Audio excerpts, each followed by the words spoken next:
Howdy y'all, thank you for joining us for this unboxing of Everdell Spirecrest, and this is the collector's edition. I've been waiting to add this to my game. I've already played it with somebody else's copy, so I've been anxious to add this one in. At first this came out with the Belfair expansion, and I thought Belfair was going to be the one I would like the most just because of the player powers. I love player powers in board games. I like things that I can do that others cannot, just to make it feel like I'm doing something different every time I'm playing the game.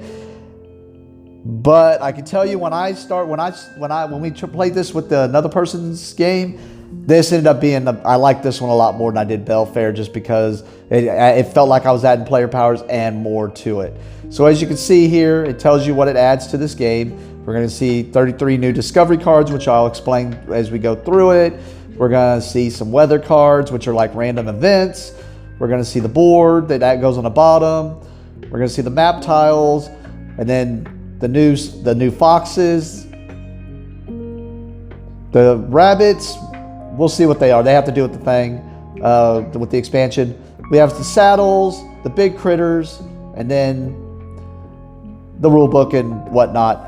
Now, the stuff that's going to be added in, it's going to be different that you will not see if you have the regular version. It's not the collector's edition. Is 9 extra cards, 3 extra critters, the saddles. We'll talk about those when we get into here. I'll tell you how I feel about those. The moles, the owls, and the lizards, and the ambassadors for each color, for each of those species of animals. And right off the bat, just remember, if you're trying to make sure you get the collector's edition, you're going to see that extra thing on the back, and it's got to say collector's edition. If it don't have it in there, you're not going to see. Like, I didn't realize it until I was opening up my Pearl Brook. We'll go ahead and tear this as I'm telling this. I didn't realize I was opening up my Pearl Brook that I had watched an unboxing from somebody, and they didn't really let me know that, hey, yeah, this is a different thing because it's the collector's edition. It didn't even say it in when I went back and looked, it didn't even say it in the description of the video. So when I opened it, I was surprised when I didn't see. I was like, wait, there should have been some more meeples, and oh. All right, so we got the Starling games. I'm gonna tell you, check out some of their other games. I'm a big fan of a lot of their games. There was one I played I didn't even realize was one of their games till I was actually reaching out and contacting them about these collector's editions and whatnot. All right, so we got the rule book. Rule book, I will say, is pretty nice on each of these. It's real easy. If I have to find something, they usually let me know. Like I have no issue finding what I'm looking for.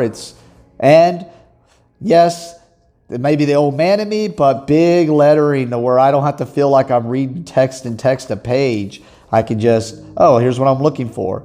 And then I have yet to do this, but I need to go back and read through these. They have journals here, or entries where it's like a story, and you can kind of read what's going on in Everdell.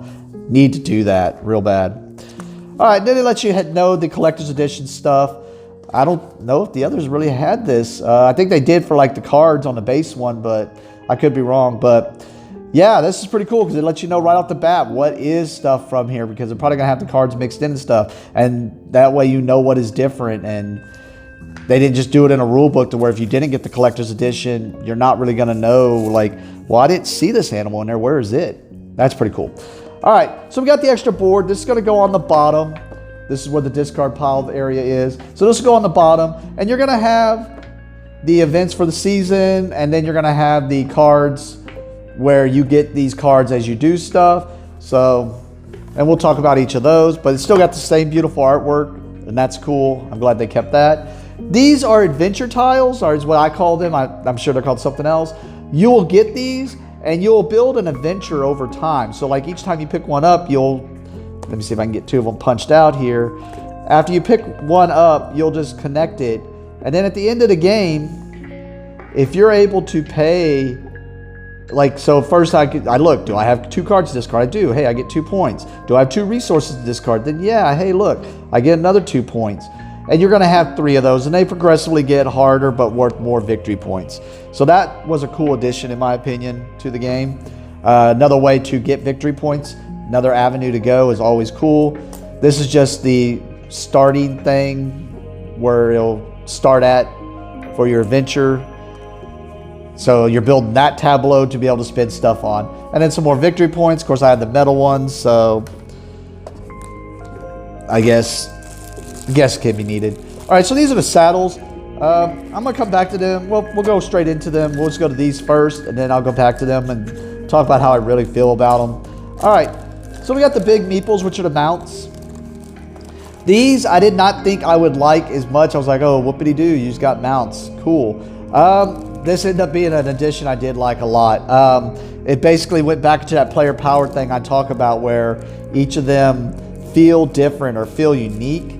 And it's because it takes your meeple and gives that one particular meeple something unique and different that you can do with it. All right, so right off the bat, like, I don't mind the saddles. They don't go on too hard. You do have to be careful. One side is bigger than the other, so you have to make sure you're using the right side to go on there. But you're not really needing the saddle. The saddles are one thing you do or don't need. And then, of course, your meeple sits on the saddle or slides into the saddle. I don't really think you need it. I think you can just use that. Just put your meeple off to the side. I mean, you can use the saddles or not. I will use them as much as I can, but it does worry me. We saw one on the other players that the saddle was so tight it scratched the meeple, and that kind of sucks. All right, we'll kind of look at the other riding animal meeples here. So we got the bear here. I know I didn't name the others. We got the wolf. I think this is one of the ones for only the collector's edition. We got the vulture. Oh, no, that's not the vulture. Sorry. I had that one, so I was thinking last time. And I also had the vulture. This was the vulture, yep. That was a cool one. And then this one is actually right here on top. So we can kind of use it as an example. It is truffle. So truffle can be placed on a green area in your city, an opponent's city to activate. Truffle may be placed on a green in your or an opponent's city to activate it for yourself. Then you gain a resource and draw one card. So being able to just place on that to be able to activate that, especially if you're playing with the legends. So what I end up doing is the other person had the Poe legendary, which basically let you discard as many cards you wanted to from your hand and then draw up to your hand size. So being able to take truffle and just set it over there to be able to use Poe was amazing. So you can definitely get some cool killer combos. So yeah, like I said, they end up being a little bit better. Or like the vulture, you can set it on the discard pile, and then now anytime somebody discards a card, you can choose to look at that card and draw it if you want. That one's pretty cool. I enjoyed doing that. People hated that I was able to do it, but it was cool. But yeah, you can see there's these different cards, and what these are going to do is they're going to sit on the area of the board.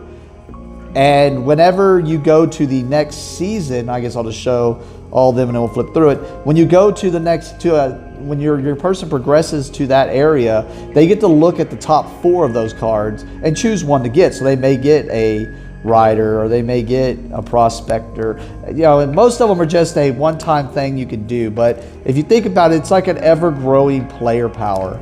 That's pretty cool. And I'm just going to flip through these quickly. You can stop if you want. But yeah, this ended up being something I really did enjoy more than I thought I would. So I can't wait to, add them into my game. That's why I had to open this up. I kept forgetting to. And every time we'd go to play, I'd be like, oh my goodness.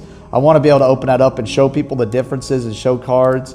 But I really, really want to play this again. I did enjoy the Spirecrest more. To me, it is the best expansion out of the 3 if you had to choose one.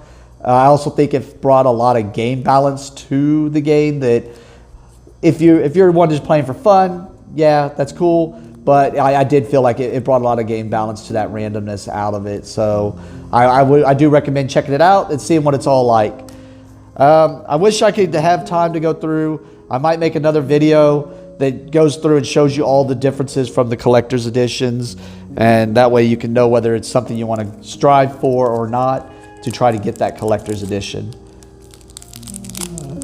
Because I know I already filmed one for the base one. I just have yet to edit it. So I'll just go ahead and add this one into there also and show you the differences with that collector's edition. All right, so these are the event cards. These are things that are going to just change the game. We had one where it was like this. Every card in the meadow costs you 1 additional resource to play. We had... Yeah, you must discard 1 card to visit any basic or forest location if able.